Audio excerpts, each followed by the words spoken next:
We are glad that you are with us. This is Good Morning Kenya right here on KBC Channel 1. My name is Vivian Ndegwa, and we get into another conversation right here on The Viewpoint this beautiful Wednesday morning. And we will be speaking about tourism between Kenya and Uganda. And joining me in studio on my immediate right is Esther Akothee. She is the current brand ambassador Uganda Kenya Tourism. She was actually appointed by the Ugandan government. She is also an entrepreneur, being the CEO Akothee Safaris and the director Akothee Academy, and we all know her as a philanthropist as well.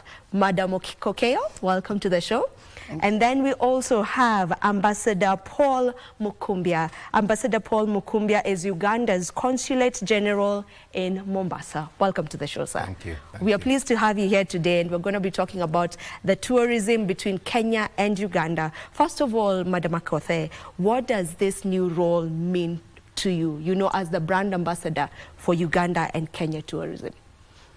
I think my manifestation has come to reality. I've been a travel agent for the past 15 years under Akothee Safaris. I've been marketing Kenya, as part of my business and also as part of my passion, because I'm a passionate person about tourism. And I always believe in this fact that do what you can with what you have where you are. You never know who is watching. I never knew Uganda would one day, land on me and say, hey, we'd like you to come and be a brand ambassador in terms of supporting and being the patron to advocating for tourism. Yeah. I'm still pinching myself. Yeah, and this new role is my bread and butter. Therefore, I don't find anything challenging. It's just like a walk in the park for me because I've been doing it for the longest. Yeah. And yeah, I really do appreciate Ugandan government and especially to my ambassador. I really do appreciate. It has given me a different role. You can see that even my dressing code changed. Yeah, we love this new Akothee. We definitely love this new. We're used to Akothee, but today we're saying I'm calling you Esther. So Esther, we love this new person that you are. Now, Ambassador Paul, probably how did you go about picking Akothee for this role? Well, thank you very much, and thank you for hosting me this morning. Akothee, we also picked her as Akothee, but these days... It's so hard not to call you Akothee, by the way. Yes, but it's because of the social capital she has. Her followers on social media, and we wanted to have someone who can reach out to as many Kenyans as possible, but even beyond, to introduce the pearl of Africa, which is Uganda, to the Kenyan market. Already Kenya is our #1 source market for visitors to Uganda, and last year about 500,000 Kenyans visited Uganda. Oh. But we want these numbers to grow, and she has said that she's going to triple, if not quadruple those numbers to 2 million Kenyans visiting Uganda. And her outreach is not only in Kenya. She's an international brand. So who wouldn't wish to associate with such a brand? So for us, we saw her as a gem. We saw her as someone who could really sell Uganda. There's so many very attractive products that we have, and most of which she has already seen, because we took her on a familiarization trip to Uganda to initiate her into this work. She visited the Mashon Falls. They are the strongest falls in the world. They are in Uganda.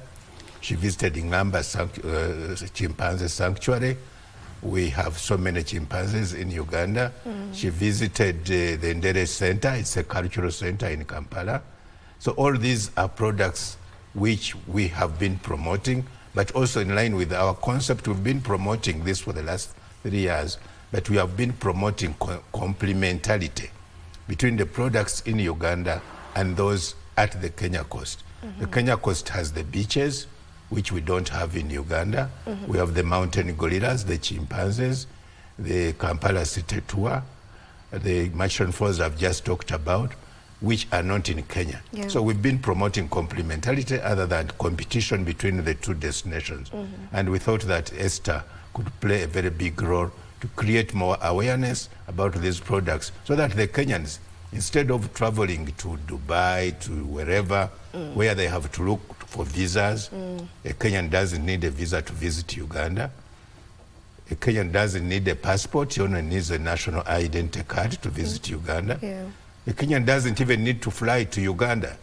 You can just board a bus. And go on road by road. Go by road or drive yourself to Uganda. So that's why for us the Kenyan market is very important. That's why we have this brand ambassador to create more awareness about Uganda in Kenya and beyond, so that we grow the tourism numbers. Because we also say tourism is the lowest hanging fruit, which we want to tap into. Because it doesn't take a lot of money to invest in tourism. If you are to travel next door to Uganda, you don't need thousands of dollars. So this is why we picked on Esther to be one of our biggest brand ambassadors in this very important market that Kenya is. All right.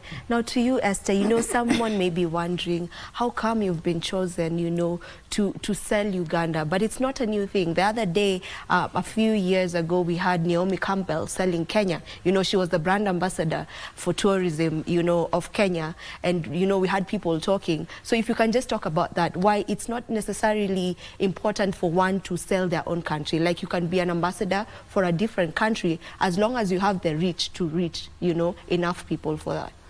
I think it's not just being a brand ambassador.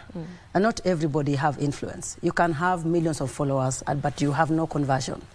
It's about the marketing strategy and the kind of brand you are. What are you selling? Are you selling a lifestyle? Can you back it up? Is it your daily life? Because you can, normally I advise companies not to go for the following, but to go for a brand that resonates with the following. What are your consumers consuming from you as a brand? Not every brand can sell any country. For example, if you take, who can I say? When Naomi Campbell was chosen to be the brand ambassador for Kenya, I don't like controversies, but for sure I never saw any impact. If it was there, maybe the Ministry of Tourism knows, but I don't want to talk about that. I found it a bit weird because people don't, my age and the age coming after me, the Gen Zs don't resonate or relate with Naomi Campbell. She's too much high there. And when you see her in a hotel, you'll think that that hotel belongs to the rich of the rich. Because that's the kind of lifestyle. The kind of lifestyle she lives. Before you pick on a brand ambassador to be okay, it's too early in the morning. You're struggling with my English, right? Or is it menopause? To sell a country. Not a country. To sell your product. Then it has to be something that resonates with the kind of following she controls. I've been in this industry for the past 15 years. And I'm not angry that the government of Kenya doesn't see me. Somebody else has seen me. And I believe up until now, Uganda has been able to fill the brand Akothee. I live real life, and what you see is what you get. A company will only pick you if you have value. I've been the brand ambassador, and I'm also a marketing consultant. So I know how to package a product and present it to my clientele. It's not just about having millions of followers. We have celebrities who are just celebrities for being celebrated for nothing. We have those who are celebrated for being a musician. Not every musician can sell a product. People know them for good music. The other side, they might not be able to do it. So for you to be able to sell a product, you have to have a background in marketing so that it's easy done. Just posting and taking photos will not bring conversion. How do you convert? What value do you bring on the table as a brand ambassador? Okay. Maybe to you, Ambassador Paul, you know, you had the conference, you know, the tourism conference, that's the Uganda-Kenya Cross-Tourism Conference. If you can tell us more about that, what the conference is all about. Yes, we've been having these conferences since 2022. We had the first conference in Mombasa in 2022, November. That's when we decided, it was because of the popularity of this initiative, we decided that it becomes an annual event. So we had that one in Mombasa. Last year we had the second one in Diani, Kwale County. which was attended by the first one in Mombasa was attended by about 250 delegates from both Uganda and Kenya. Last year we had about 500 delegates attending the conference in Diani, with over 200 coming from Uganda. This year the third conference is happening in Kampala at Speak Resort Munyonyo. Already we have over 700 delegates registered for the conference, out of whom about 250 now going to 300 are Kenyans. So we have the conference on 20th and 21st at Speak Resort in Munyonyo. But before that we have a farm trip beginning on 8th to 18th. And why do we have the farm trip? The farm trip is that it will take the Kenyan stakeholders around Uganda. These products I've talked about, we are going to take them to Bwindi to do gorilla tracking, to Kibale to do chimpanzee tracking. We take them to Jinja for adventure tourism on the River Nile. We take them to Machon Falls. We take them to Chidepo National Park. We do a city tour of Kampala, where we have the Kampala City Kampala nightlife. By the way, Kampala is the capital city of nightlife in this region. Is it yes, really? You can benchmark us on that. Does it defeat Nairobi? The nightlife in Nairobi is crazy. You try it out. Akothee, you've tried it? The nightlife in Uganda? To relocate to Uganda. We have a night bus, which is a disco, a moving disco in Kampala. You get on that bus, you begin dancing, you begin drinking. So this is a unique product. We have the Uganda Matters shrines in Namugongo. So these are products that we are going to showcase to the Kenyan tourism stakeholders. And why are we doing this farm trip? Because we want the stakeholders to experience these products, to know them firsthand, so that thereafter they are able to sell them. Because you can, sometimes they are what I call Google operators. They go on Google, they say, I want to take a visitor to Uganda. Then you do the whole itinerary using Google. And sometimes Google is not very accurate.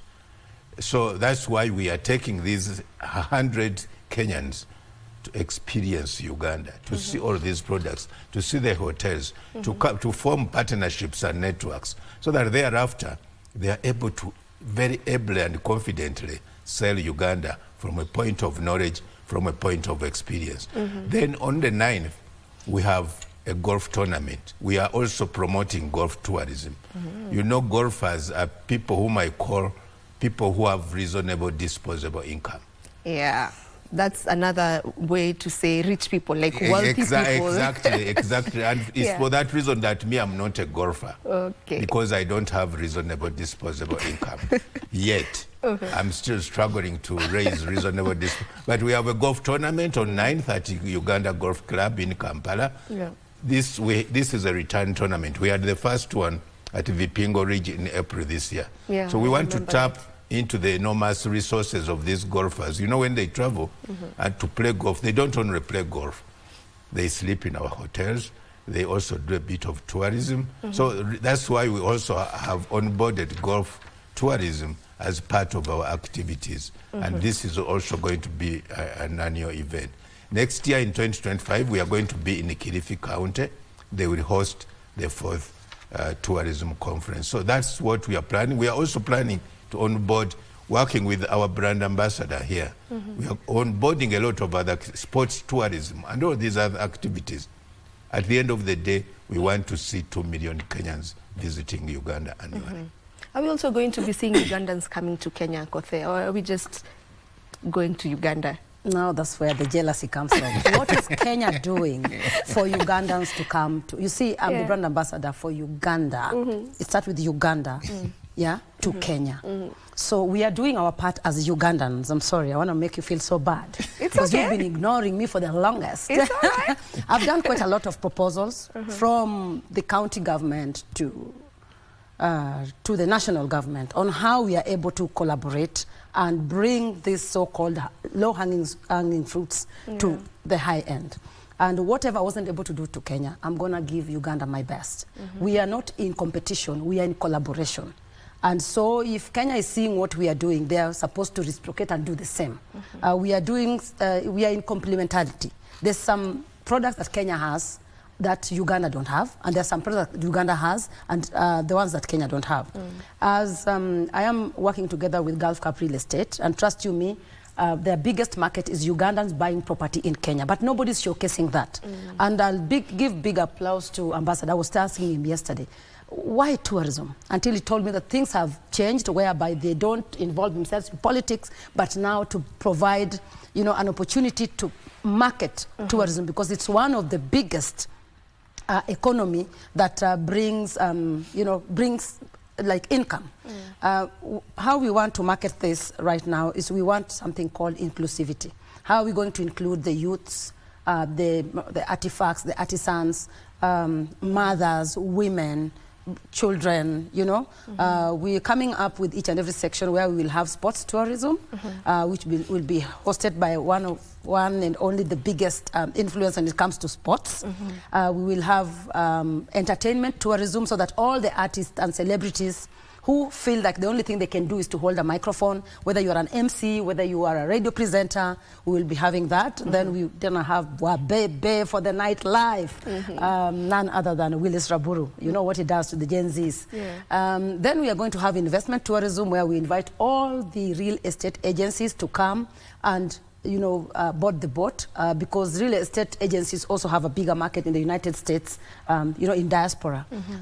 We are going big. Uganda, we are going big. So Kenya, you better come and benchmark.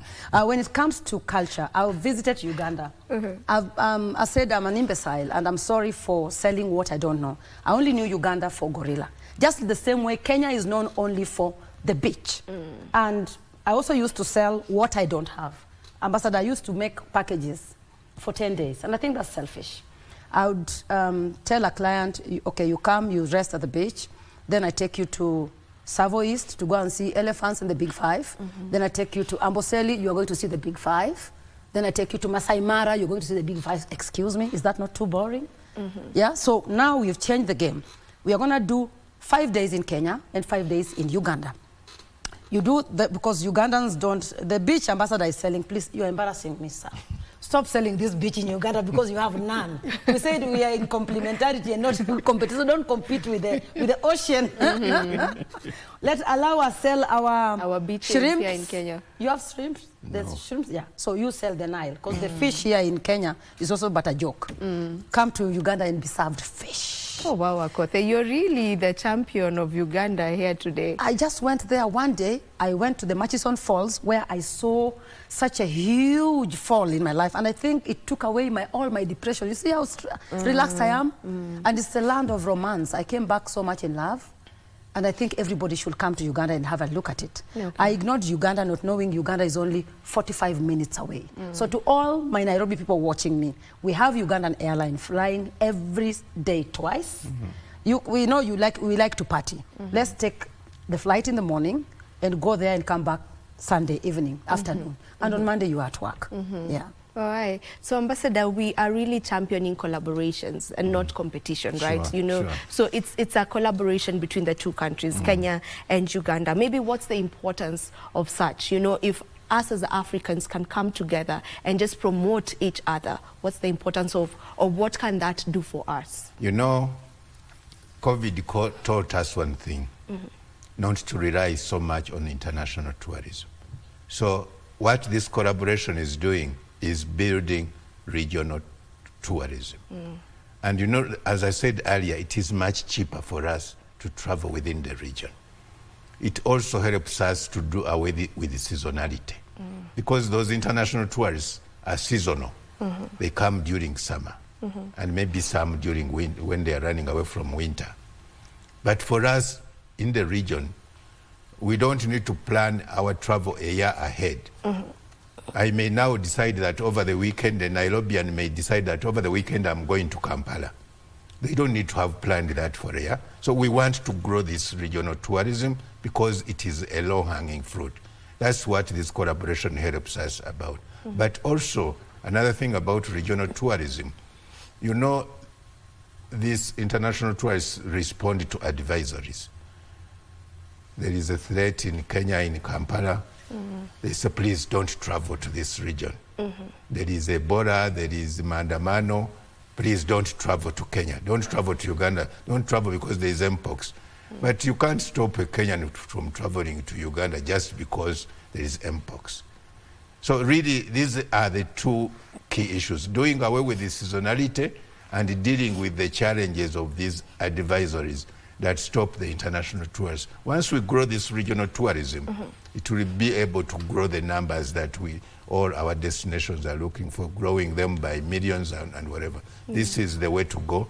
The regional tourism first, then the international can be adds on. But once we grow this regional tourism, it really helps us to grow the numbers that we all are targeting. Yeah, and maybe just if you can continue echoing what he was saying, because you've been in this industry for the longest with Akothee safaris, you've been doing the tours and travel for the longest. Maybe just how important has that been for you, you know, as a Kenyan, yes, but just for us as Africans to be able to move around?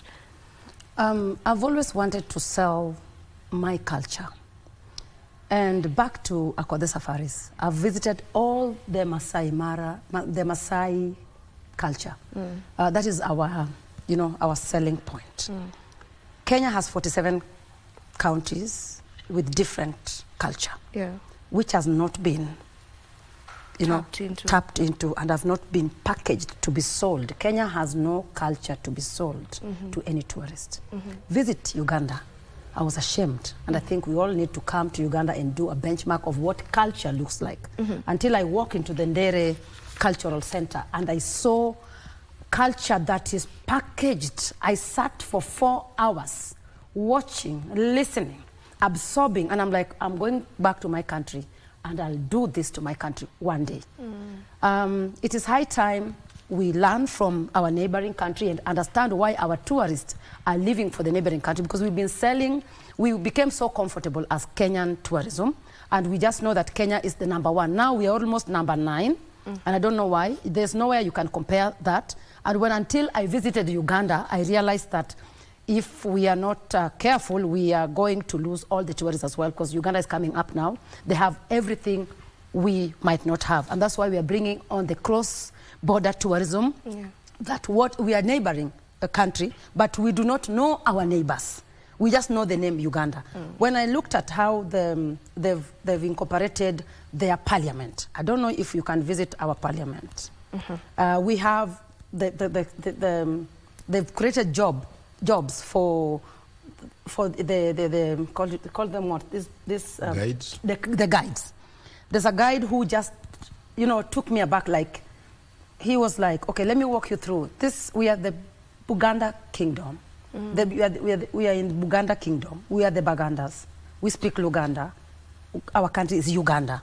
I don't know if we have something like that. And we walked through the whole parliament. We were told about what is to be done, where, and when, with who.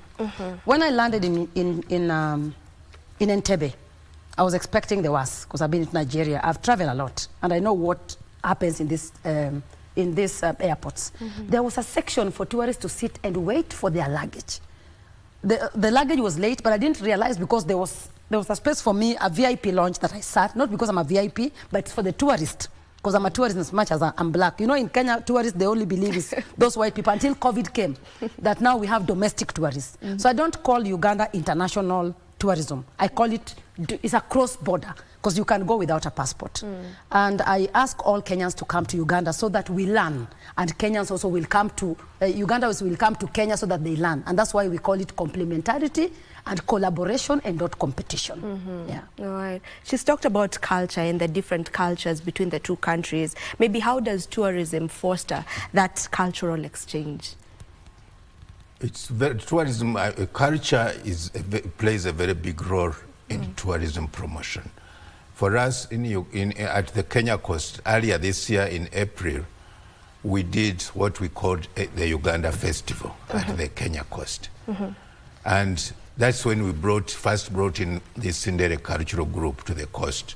We did performances in Mombasa, in Diani, in Malindi, and also at Vipingo Ridge, because culture is something that is unique.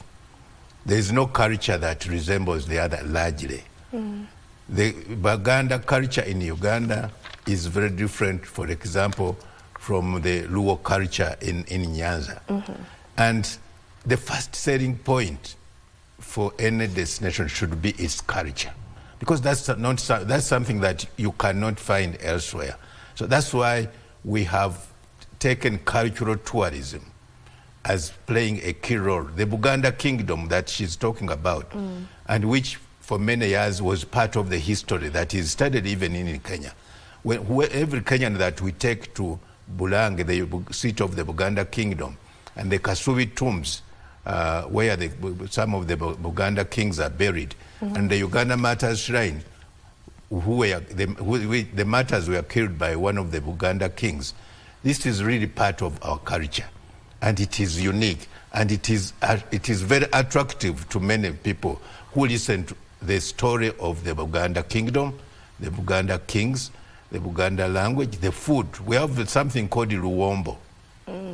Never heard of it. Oh, that's why I want you to visit. Have you ever been to Uganda? No, I haven't. Sorry but about I'll plan that. to. Sorry about that. I will plan to. Yeah. She ate the Luwombo. So what's Luwombo? Luwombo, it is, we harvest a young banana leaf, and then it is heated a bit on fire. Then we can put in that banana leaf, we can put their sauce, we can put their groundnut paste, we can put their chicken, we can put their beef, we can all types of fish, especially smoked fish, combined with the groundnut paste. Okay. And then it is wrapped and steamed. I can see you salivating. This is something that is unique to Uganda. You cannot find Luwombo anywhere. So these are some of the important things that culture plays in promotion of tourism. And every country should preserve its culture as part of its tourism. I agree with you on that. We should learn to preserve our culture, because that's what also makes us us. You know, our culture is what makes us us and distinguishes us from everyone else. Maybe Akothee, you know, today being a Wednesday, we normally have a segment on women at the forefront, where we bring forth women who are at the forefront. You know, and you're one of those women, because you do a lot. We have to give you that. You know, you have a school. You started a school, which is a good thing. So probably just what is the importance of women being included? Because now you're an ambassador of Uganda.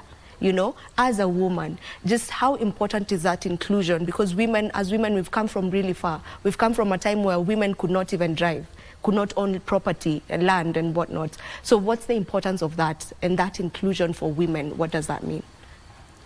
Okay, now I have to switch.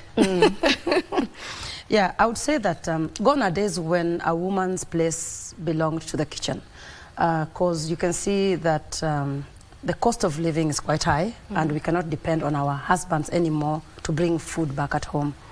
People normally think that when I say I'm the president of single mothers, I mean that that's the title I want to keep. That one is not a title.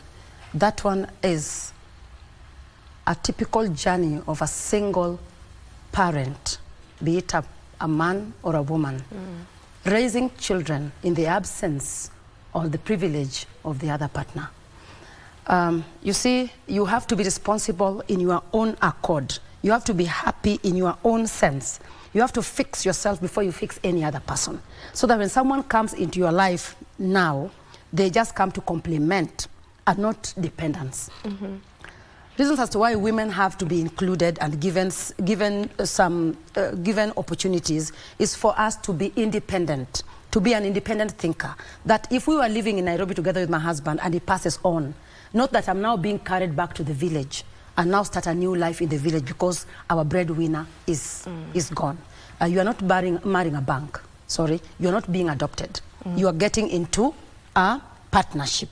We want, people complain about this 50-50. I don't really have a problem in having a 50-50 share in my relationship, because that is the only time that I will have a voice in that house and I will be heard.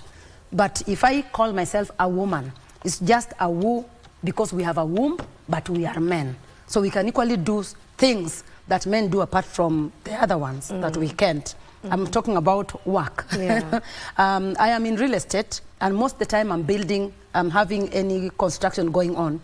Trust you me, 70% of the casual workers are women. Men just sit down and wait, especially in Mombasa. It's a bit the other way around. Women work harder than men. So I really do appreciate the fact that we have included women. And when you look at our theme this year at the 3rd Uganda Kenya Conference in Uganda, there is that part of inclusivity.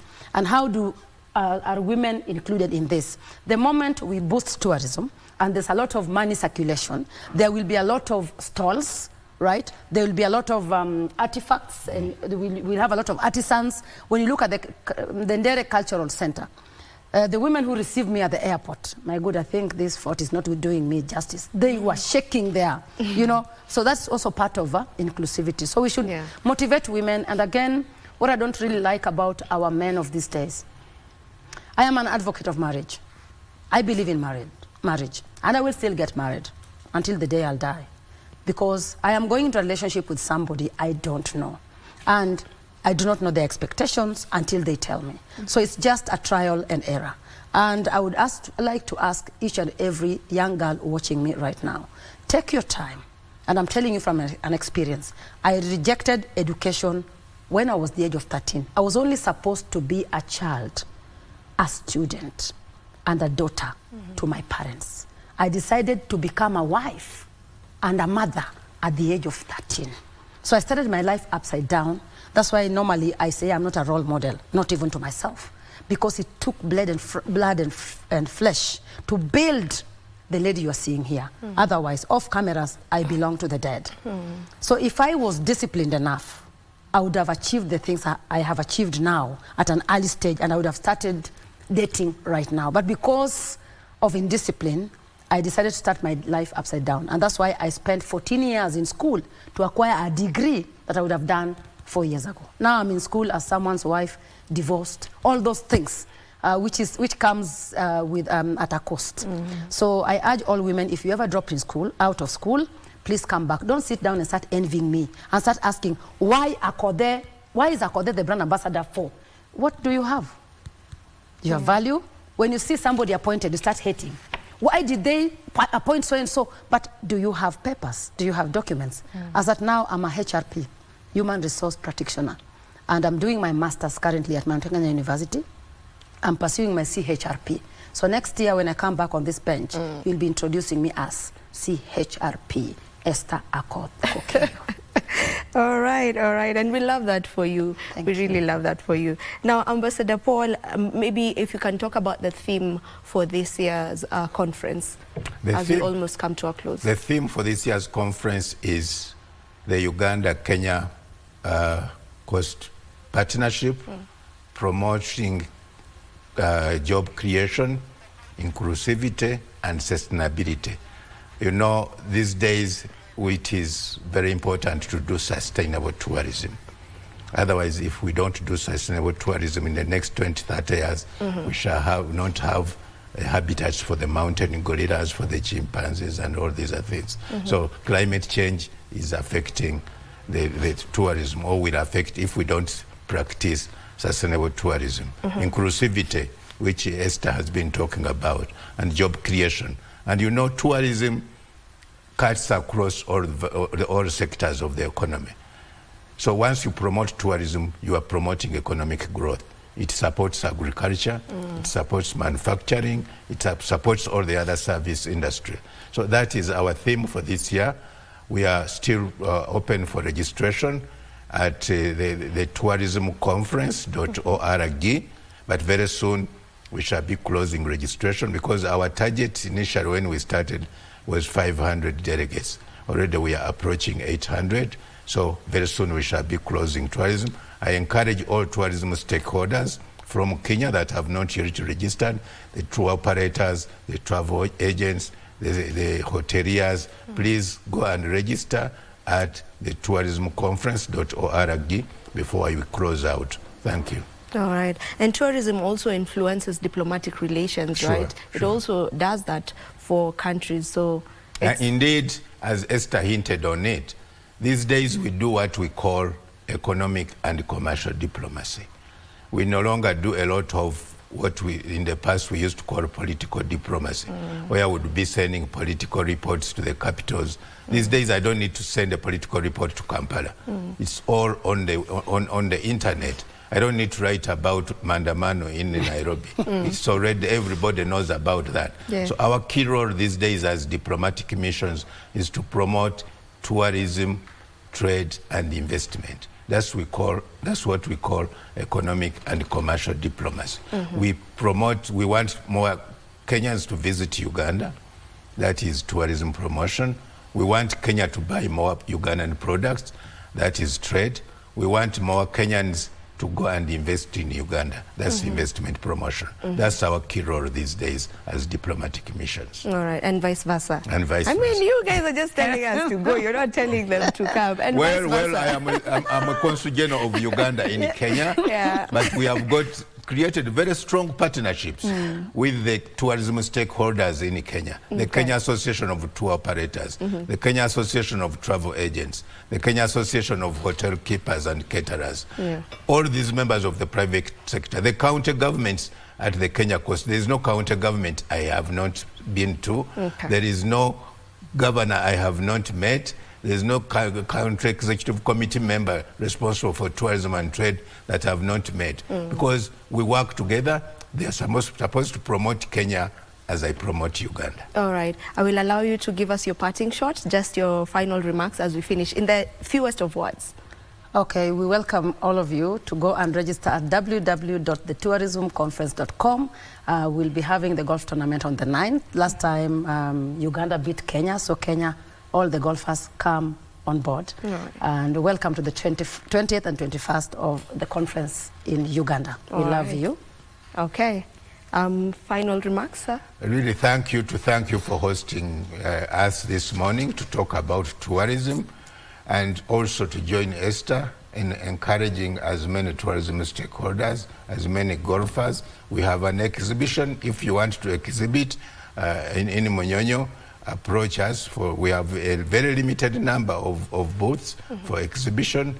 So let's promote tourism, let's promote economic growth in our two countries. Amazing. Thank you once again. Amazing. Thank you so much for gracing our show today. We really appreciate that you took your time to come to the show today. This is where we end Good Morning Kenya for today. Thank you so much to each and every one of you who has been part and parcel of the show. Right now, we say goodbye, but we want to leave you with the weather updates. Goodbye.